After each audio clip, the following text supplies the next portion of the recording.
ಈಗ ಯಶ್ ಅವ್ರದ್ದು wedding and concept design ಎಲ್ಲ ಮಾಡಿದ್ದು ನಾನೇ.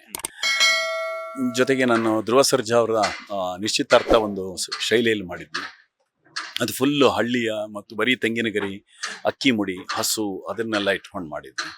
ಯಶ್ ಅವ್ರದ್ದು ಮುಹೂರ್ತ ಒಂದು ಹೊಯ್ಸಳ ಮಂಟಪನೇ ಕ್ರಿಯೇಟ್ ಮಾಡಿ ತಾಜ್ ವೆಸ್ಟ್ ಎಂಡಲ್ಲಿ ಮಾಡಿದ್ವಿ. ಜೊತೆಗೆ ಪ್ಯಾಲೇಸ್ ಗ್ರೌಂಡಲ್ಲಿ ಒಂದು ಅಂದರೆ ನಮ್ಮ ಕನ್ನಡ ನಾಡಿನ ಅರಮನೆಯ ಒಂದು ಅಂದರೆ ವುಡನ್ ಅರಮನೆ ಥರದ ಒಂದು ಬ್ಯಾಕ್ ಡ್ರಾಪನ್ನು ರೆಡಿ ಮಾಡಿದ್ವಿ. ಇಲ್ಲಿ ಧನಂಜಯದು ಅಂದರೆ ಒಬ್ಬೊಬ್ಬರದ್ದು ಒಂದೊಂದು ಟೇಸ್ಟು, ಅವ್ರವ್ರ ಟೇಸ್ಟ್ ಏನಿದೆ ಅದು 100% ಅವ್ರಿಗೆ ಒಪ್ಪಿಗೆ ಆಗಿದೆ.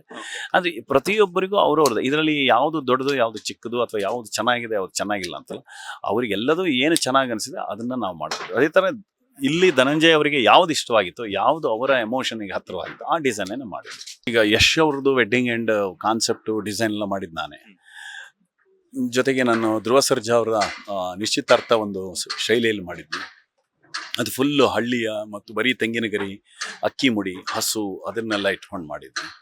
ಯಶ್ ಅವ್ರದ್ದು ಮುಹೂರ್ತ ಒಂದು ಹೊಯ್ಸಳ ಮಂಟಪನೇ ಕ್ರಿಯೇಟ್ ಮಾಡಿ ತಾಜ್ ವೆಸ್ಟ್ ಎಂಡಲ್ಲಿ ಮಾಡಿದ್ವಿ. ಜೊತೆಗೆ ಪ್ಯಾಲೇಸ್ ಗ್ರೌಂಡಲ್ಲಿ ಒಂದು ಅಂದರೆ ನಮ್ಮ ಕನ್ನಡ ನಾಡಿನ ಅರಮನೆಯ ಒಂದು ಅಂದರೆ ವುಡನ್ ಅರಮನೆ ಥರದ ಒಂದು ಬ್ಯಾಕ್ ಡ್ರಾಪನ್ನು ರೆಡಿ ಮಾಡಿದ್ವಿ. ಇಲ್ಲಿ ಧನಂಜಯದು ಅಂದರೆ ಒಬ್ಬೊಬ್ಬರದ್ದು ಒಂದೊಂದು ಟೇಸ್ಟು, ಅವ್ರವ್ರ ಟೇಸ್ಟ್ ಏನಿದೆ ಅದು 100% ಅವ್ರಿಗೆ ಒಪ್ಪಿಗೆ ಆಗಿದೆ.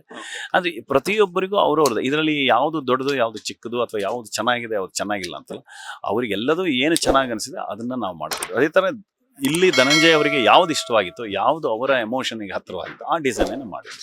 ಲೇಟೆಸ್ಟ್ ಹಾಗೂ ಇಂಟ್ರೆಸ್ಟಿಂಗ್ ಸುದ್ದಿಗಳಿಗಾಗಿ ಬಾಸ್ ಟಿವಿ ಕನ್ನಡ ಚಾನೆಲ್ನ ಸಬ್ಸ್ಕ್ರೈಬ್ ಮಾಡಿ, ಹಾಗೆಯೇ ಬೆಲ್ ಐಕಾನ್ ಪ್ರೆಸ್ ಮಾಡಿ.